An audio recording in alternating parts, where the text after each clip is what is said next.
there. You are listening to the Trapes and Global on Wheels podcast hour, the place to be to learn about the latest and greatest life stories from people who are doing incredible disability advocacy work.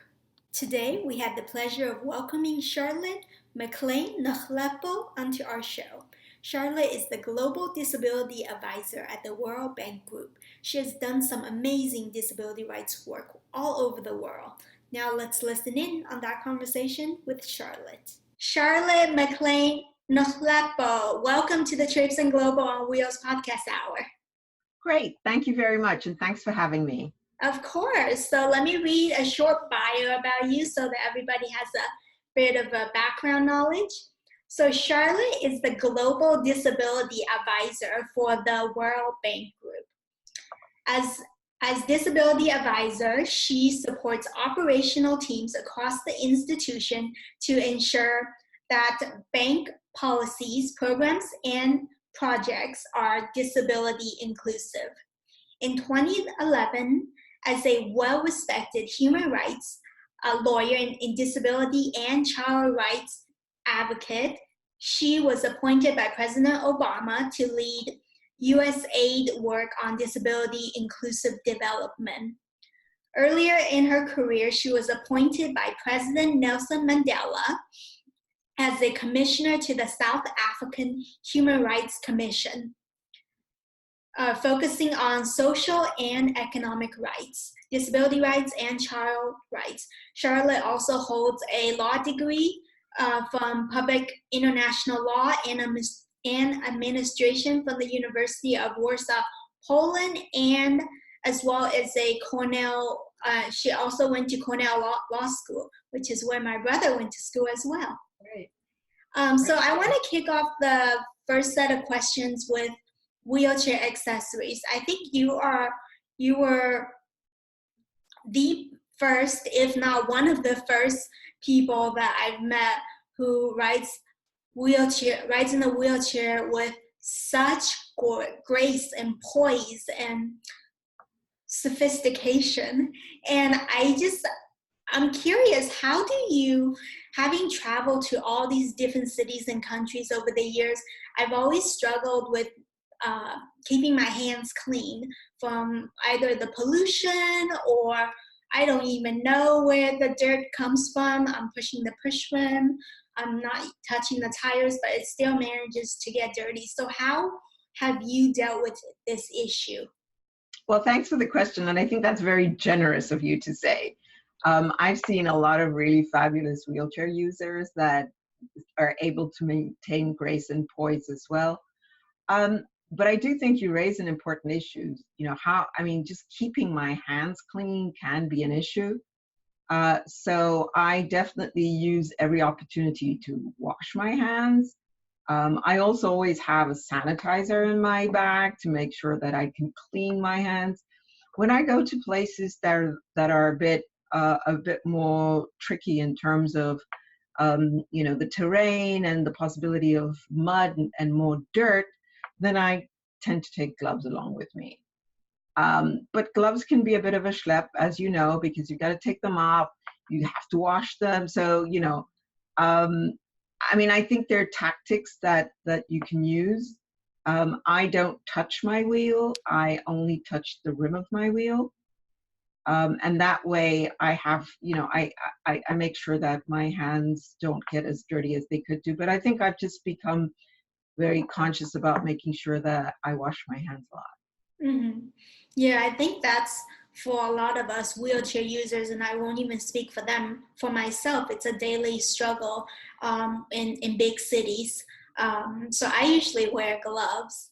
And so another related question is, I see in some of the interviews, I see that you don't have side guards on your wheelchair. So how do you keep the sides of your jackets or blazers clean on rainy days and things like that? So I actually do have side guards, but my side guards are pretty short. And I had them customly made short so that they don't hurt me when I'm transferring. Because if they're too high for me, that becomes an issue as I transfer, that I don't scrape on them. So I have them, and they do to some extent protect my clothing. That said, I do have a lot of jackets that begin to fray on the sides because they have the constant touch rubbing on the guards. And then another place where I feel a lot of my articles of clothing begin to distress are around the end cuffs of my sleeves, because I'm constantly pushing and constantly moving. But that just kind of comes with using a wheelchair. So what I often do is I look to buy jackets that aren't all the way down to my wrist. So I really prefer like mid-arm jackets, because that then gives me the flexibility in terms of using, my arm and my arms. And yeah, but it's an issue. I mean, I definitely have a lot of a very high and a lot of dry cleaning bills. Yeah, I think as I have the same problem with the sleeves, and I think as adaptive clothing becomes more popular, they could perhaps consider making the sleeves a darker color from the rest of the body, because I love bright color clothing. I love it, neon colors. Yeah. So, I mean, I think just on that point, I think, we're beginning to see a lot of adaptive clothing coming into the market. And I've had some conversations with the researchers and designers around this. And I think that what's really important about adaptive clothing is that you can't make it dreary and dowdy, because that's not what we want to wear. We want to wear bright colors. We want to wear fashionable clothing. And that means you need to think about adaptive clothing as being fashionable and trendy, but being able to be useful to the person who's wearing it. So, I mean, I wouldn't say go with dark colors. I would say go with sleeves that you can move, that sleeves that can be made shorter. Or sleeves that you could roll up in a manner that doesn't look like you're just, half dressed. So I think there are things you can do there to really continue to have the sense of style. But not undercut that by having, exclusively dark colors. For instance, I like wearing white shirts, for instance, but white shirts can be really tricky because they get dirty on the cuff, they get dirty on the sides. And so, I tend to roll my cuffs up because of that. But there's a way I'm sure you could think about it from an adaptive point of view. Yeah, exactly. And then also, last question on this topic is, what wheelchair accessories are you most interested and excited to see on the market that are not available as of yet? What would I like to see? I would like to see more adjustable backrests. So now I have a firm backrest, which is great, but at the end of the day, if I've been working really long and sitting up the whole day, I would like to change my backrest around. And I don't want to get off my chair to do that. So if there was a way that I could change my backrest to fit my posture at a particular point in time, that would be great. Yeah, and so, I think I've seen some really flashy chairs and they look really cool. But I'm pretty plain Jane when it comes to wheelchairs. Exactly. So I know that you acquired your disability when you were 27 years old, right? Well into your life due to a car accident. And so during that time period, who shaped your identity as a person with a disability, the sudden transition? And how has that informed your path as a disability rights activist, advocate? So, I mean, I had a pretty strong identity already at that time. I was already working in the space of human rights. I completed 2 degrees in law. So I was pretty bold and strong about my own identity. And then for me, the disability piece was more about learning to deal with my disability. I remember being in hospital and thinking about role models, like who would I look to? They weren't a whole number of people that I remembered, that I wanted to remember in relation to where I was at the time. And there are a couple of people. My car crash was in South Africa, and there were a couple of people there in South Africa. There's a person called Schwab Chalklin, who then became the Special Rapporteur on Disability Rights, both him and his wife are in chairs, and they came to visit me when I was in hospital. And, in many ways gave me a sense of, look, there's life after this. People work, people do interesting things. They have a good quality life. Get on with it, kind of thing. And so, I credit a lot to them in terms of just presenting role models. I also have to say that my family was incredible, because what they did was they looked to find role models that could impress me. And so I remember them bringing in, again, a physician who used a wheelchair to come and see me. And I was like, so you're a doctor and you're in a wheelchair? And he was like, yeah, and why not? But I had never thought about it because I'd never been in that position. And so I think, beginning to see strong people with disabilities that were confident, doing amazing things, living very full lives, made me say, well, yeah, this is just an addition to my strong identities that I have already. And so I added it on, and I think I've become a stronger and a better person. Yeah, I think now you've become other people's role models, like me. Well, I'd like to think so, and I think it's very important to keep that on, and to keep that circle growing, because I do worry about what it means for particularly for young girls with disabilities, when they don't have people who look like them, or who share the same type of experiences, who can talk to them about a wheelchair, or talk to them like you talk to me about how you keep your hands clean. And so I think it's really important to reach out and make sure that, young women with disabilities, girls with disabilities, have those role models, and that, they feel that there's a sisterhood, and a bonding that you can create with people who've been able to experience this before your time. Exactly. I think that's very crucial too. So what has been some of the most helpful tools that have led to your success, and that you believe can also help other individuals with disabilities, whether that be women, girls with disabilities, or, more broadly, the 1 billion people that are living with disabilities today? I think by any standards measurements, you are considered a very successful person. And so I would like you to share your wisdom.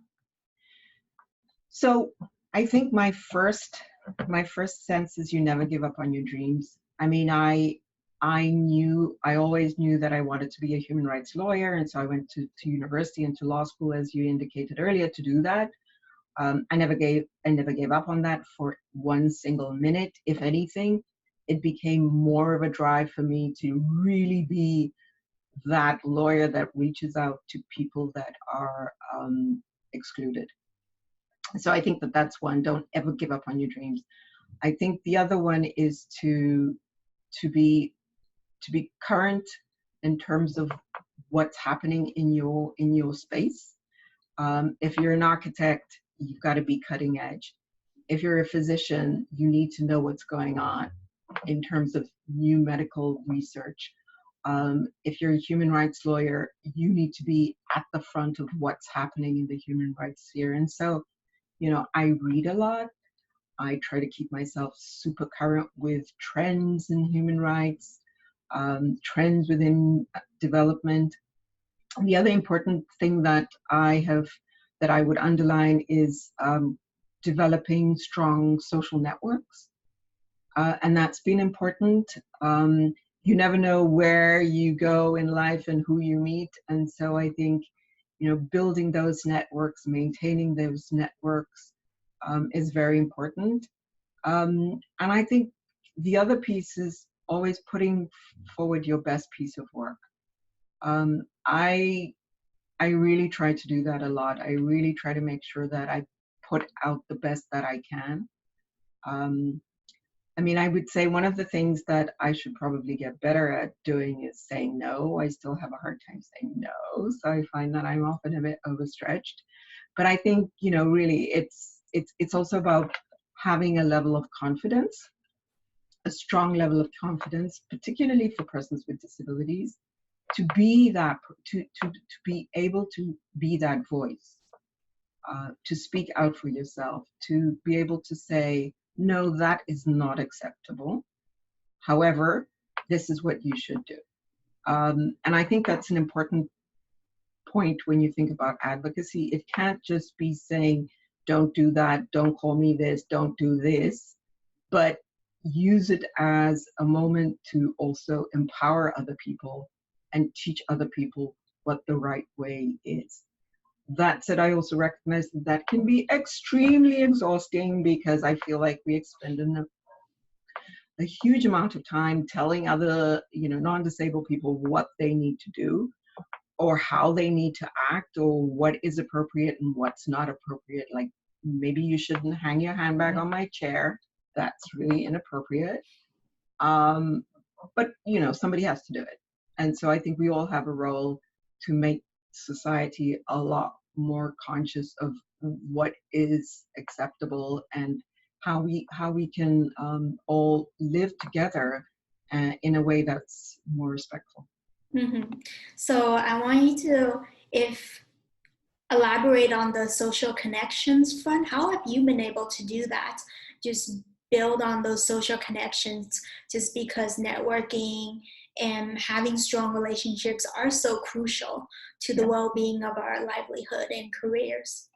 So, I mean, I think, you know, for me, it's been very important to maintain very strong community networks. I come from a very strong, tight family, so that's important. And so you've got those networks that emerge from our immediate family and then extended family. But then, you know, I have networks that are within my professional realm. So I'm on LinkedIn. I use social media. I've got a Twitter account. I've got a Twitter handle. I, you know, I go to lots of conferences. Given where I work at the World Bank, there's a huge social network.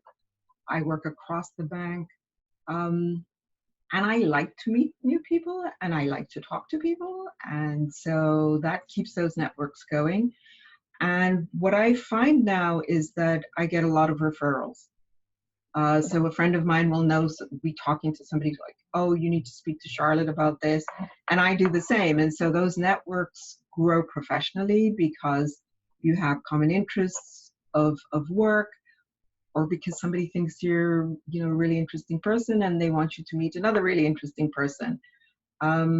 So, you know, I do think that networks grow, but you have to want to make them grow.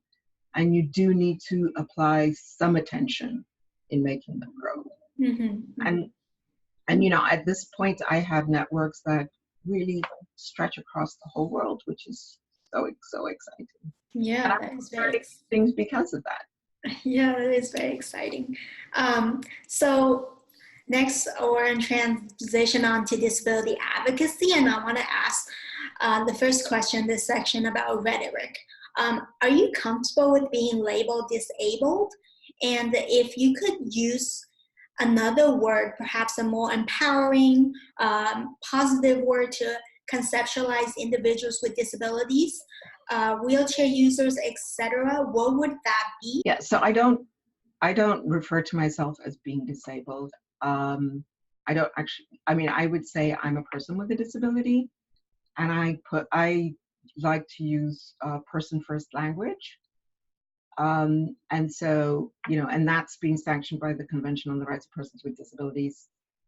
Plus, I also think that it's so much more important to look at the person first. But I also recognize that in some parts of the world, so for instance, in the United Kingdom, a lot of people talk about disabled people, and that seems to work for them. That's fine. I do think, language matters. And so I find it really offensive if somebody would call me crippled or, use a term that's derogatory. And so I do think that people need to become more familiar with what the appropriate terminology is. Because if you don't do that, I think it seeks to further other people, right? If you use that terminology like the crippled person, you immediately think of something pitiful and something sorrowful. But if you use person first language, then the emphasis is on Charlotte. And quite frankly, you shouldn't be saying Charlotte in a wheelchair because, why is that the issue? You should just say Charlotte. Mm-hmm, mm-hmm. What do you think people's fears are towards disability? I know that,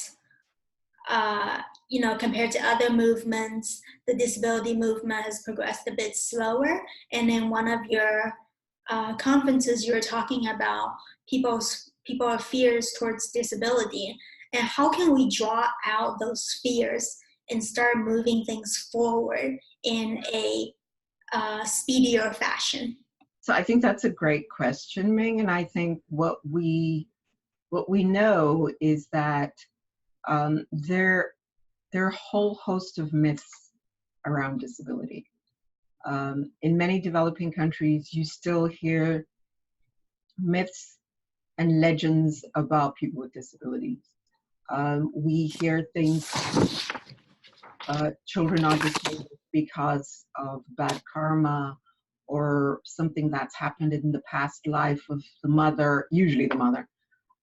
We hear things that relate to witchcraft. So there are lots of these negative social norms that relate to disability.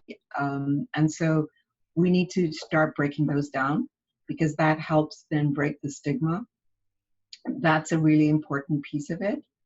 But then I think, in the developed world, we also see prejudice and stigma towards persons with disabilities. And it might not be in this case that we're thinking about witchcraft and bad karma, but we might be thinking about, we still have a very welfare perspective, a very medicalized perspective of persons with disabilities, where we don't think people with disabilities can do certain things. So it's still the charity model, it's still the pity model, it's still why do you want to be fly? Why would you want to be fly and be hip? You're disabled. So again, it's a way of keeping people excluded.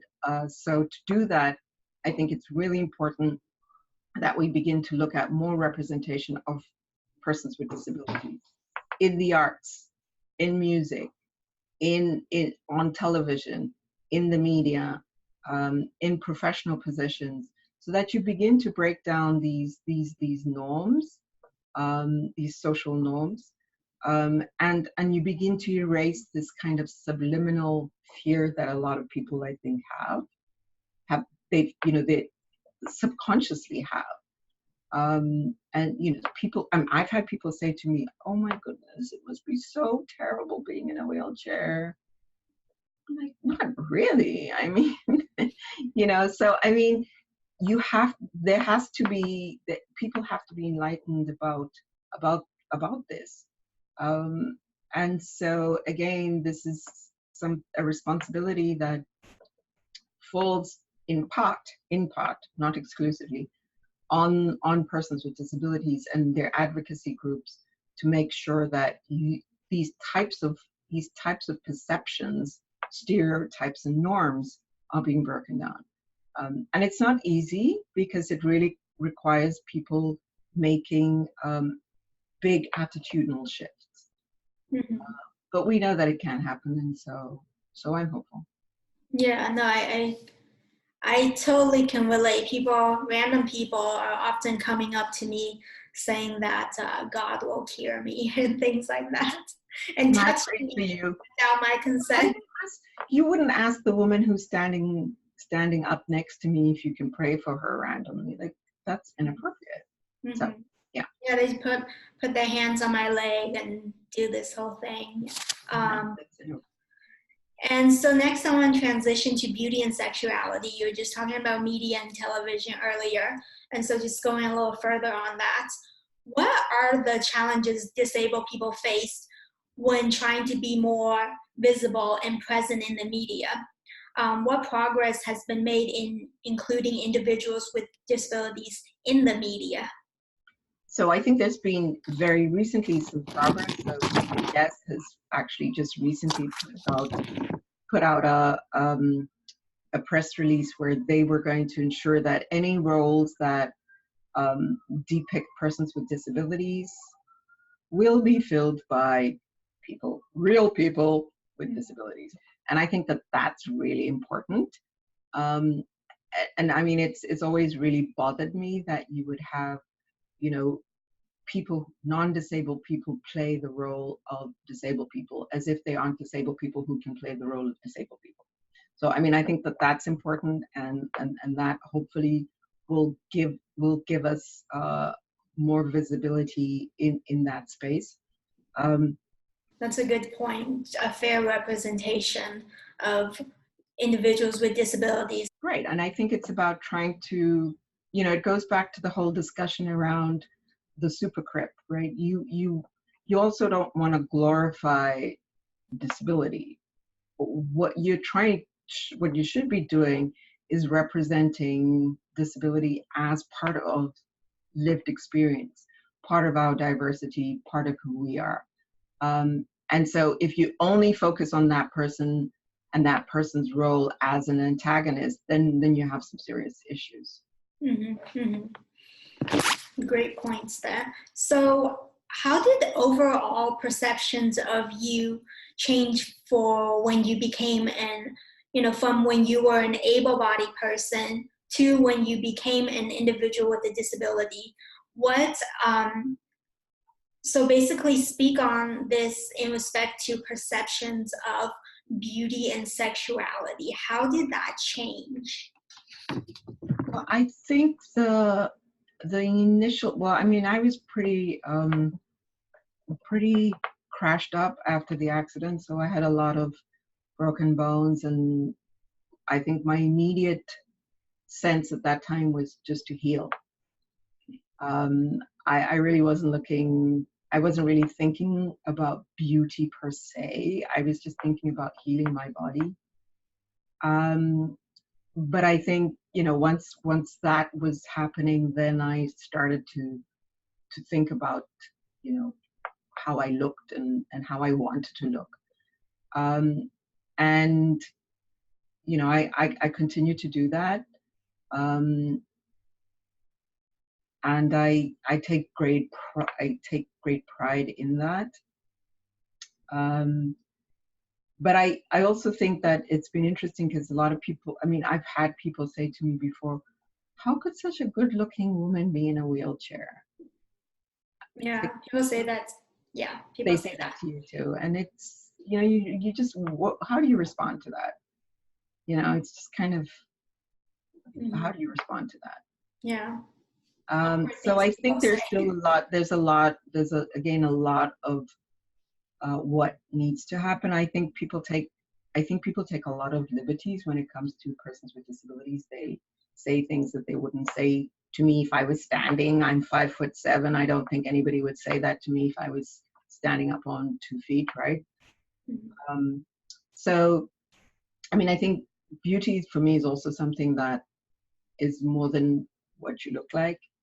I think it's about who you are and how you behave, and And so, yeah, I mean, it's great if you're nice looking or good looking, but there's so much more to it than that. And I think that that's kind of what I like to focus on, being a better person, being a nicer person. And I think that, that helps then, just in terms of being able to be more confident in yourself. And that's really useful for relationship building, and your own sexuality. When you're comfortable with who you are, I think really helps you.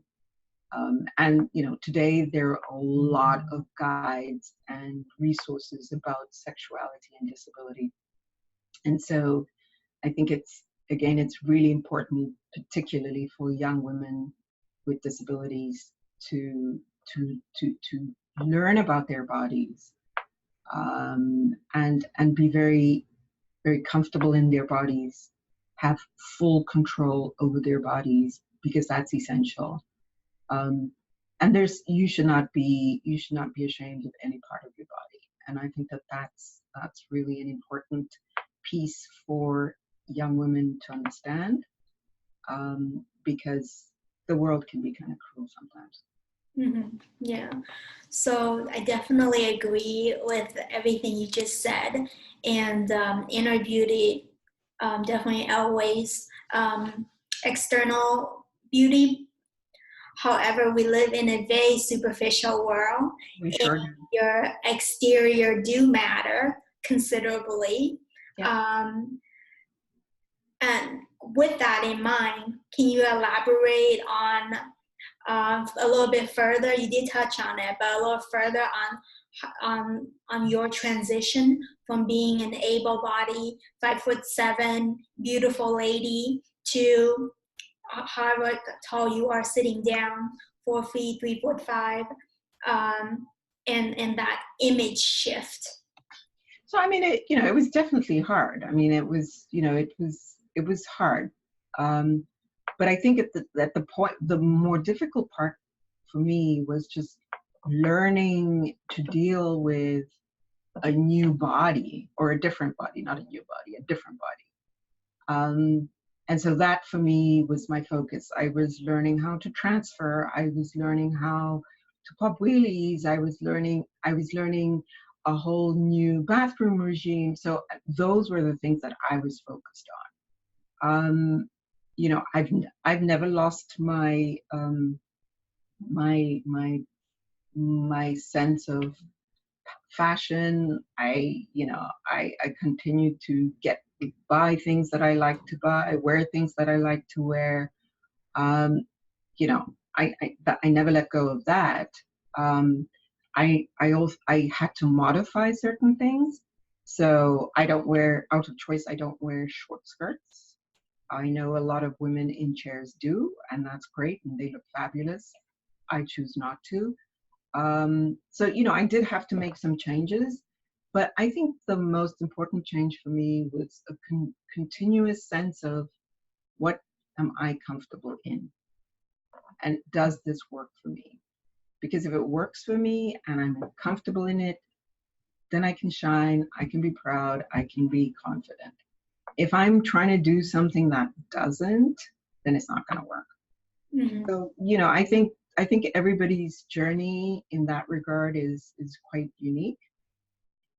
But again, I think it's about being comfortable and not having to follow what you think is expected of you. Mm-hmm. Yeah, I think carving your own unique identity and being comfortable in truly being yourself, obviously will always impacted and influenced by other people, but that there are core parts of us that will always remain constant. Yep. So yeah. So moving on to your international work. So first of all, I want to ask you a question domestically here. I know you have dual citizenship, right, here in the US and in South Africa? Yep. So what are your views on how the different disability rights coalitions collaborate together here in the US? And if relevant, what can be improved in terms of cohesiveness in establishing a unified agenda? So, I mean, there are quite a lot of, well, I mean, we now have a number of alliances around disability. So there's an alliance called the International Disability Alliance. They're based out of New York. They span the entire globe in terms of various groups that work in this space, various disabled people's organizations. I think that there's a lot more we could do in the States in terms of organizations around disabled people's organizations. I think the focus is, a lot of the work in this space has come out of the independent living movement, which is great. But I do think that there's a lot more that can happen in the States around political participation and really having persons with disabilities as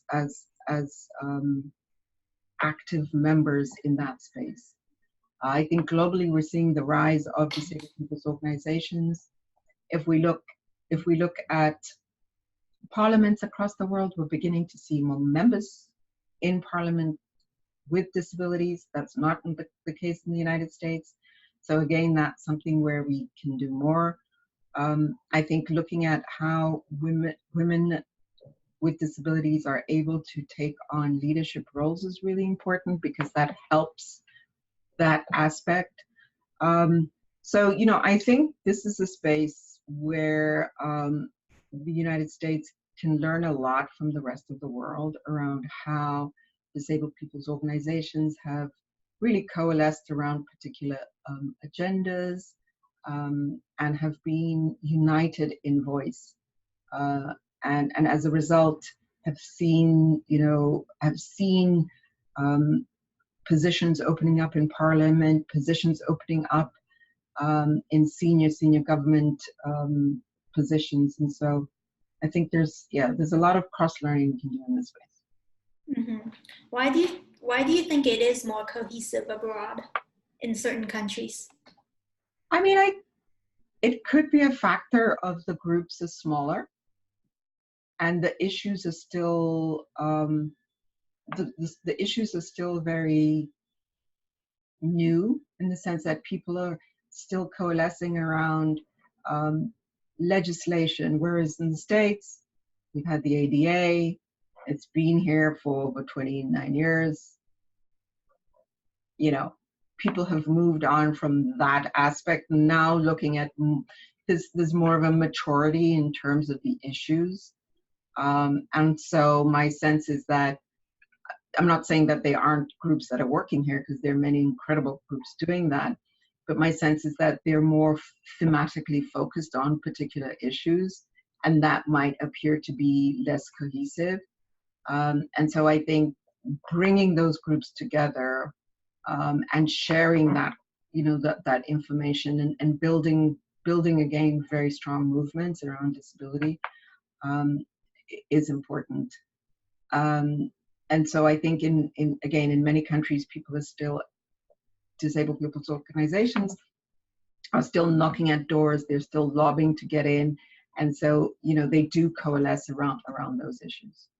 Mm-hmm, mm-hmm.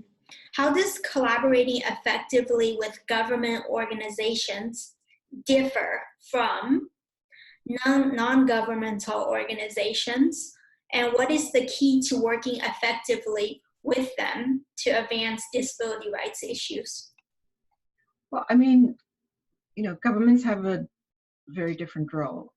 So, governments are entrusted by the people, supported by our taxes, to provide certain rights, to provide certain services to the population. And so they have an obligation. And so working with them is really important, to work within their defined plans, and the broader international treaties that they've signed. So I mean, I think the other difference is that when you're working with governments, you're often working at scale because the government has the authority to address the education system writ large. If you work with an NGO, it may be an incredibly good NGO, but the NGO's reach is limited in comparison to government. So I think there's a differentiating aspect in that regard. That said, I think it's important that you work with both, because I know that a lot of NGOs, a lot of disabled people's organizations know the pulse of the government. They know the pulse of what's happening in the country. They know where the gaps are. They know who the players are. They know what needs to happen. Many of them are the people who are actually writing the policies. And so, I work primarily with governments, but I also make sure to straddle my relationship with disabled people's organizations and civil society more broadly, and find ways to bring these two groups together, because that's how you address cohesion, and that's what the fundamentals of democracy are, right? Bringing together government, the people, and making sure that everybody has voice. Mm-hmm, mm-hmm. Yeah, so I know you did some work in Southeast Asia. So how is disability advocacy and activism in Southeast Asia or Asia overall different from disability advocacy and activism here in the US?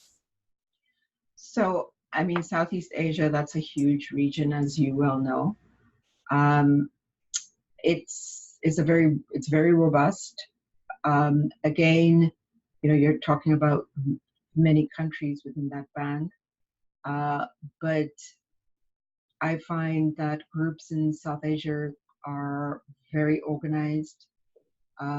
They are lobbying, they're influencing, they're advocating, they're creating, they're curating new knowledge.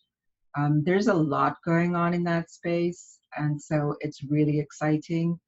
I think, we're seeing some really incredible leaders coming out of that space as well, in terms of global disability activists. And so, I think it's exciting, but I also think we're beginning to see a lot of that from the Africa region, and certainly from the Latin American region. So I think overall, globally, we're seeing, in part because of the Convention on the Rights of Persons with Disabilities, which has really galvanized disabled people's organizations to move this agenda forward, and then the Sustainable Development Goals. We're just seeing a lot more activity in this space. So again, it's a good time.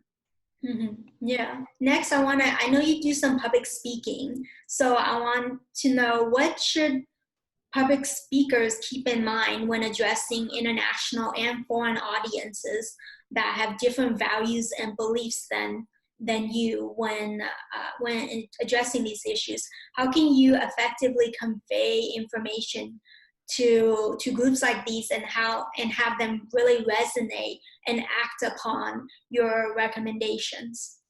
So I think that for me, the key is to keep it simple. Make sure that your messages are very clear. Don't overload the conversation. Give some strong examples that show what you're trying to communicate, and try to draw the audience into your talking points. I think making the connection with the audience is a very important piece of any public speaking. And my attitude is to try to be as accessible as possible to the audience. And so I try to keep it simple. I try to use plain language. And I try to punctuate my presentations with good examples. Mm-hmm. That's and awesome. Remain authentic. Just remain authentic. That helps. Yeah. Authenticity is always important. So like I said, that was our last question. Thank you so much, Charlotte, for taking time out of your busy schedule. I know you have lots of meetings and lots of conferences, and so we appreciate you for coming on today. Take care. Bye. Bye-bye. Now, Charlotte and I would love to hear from you.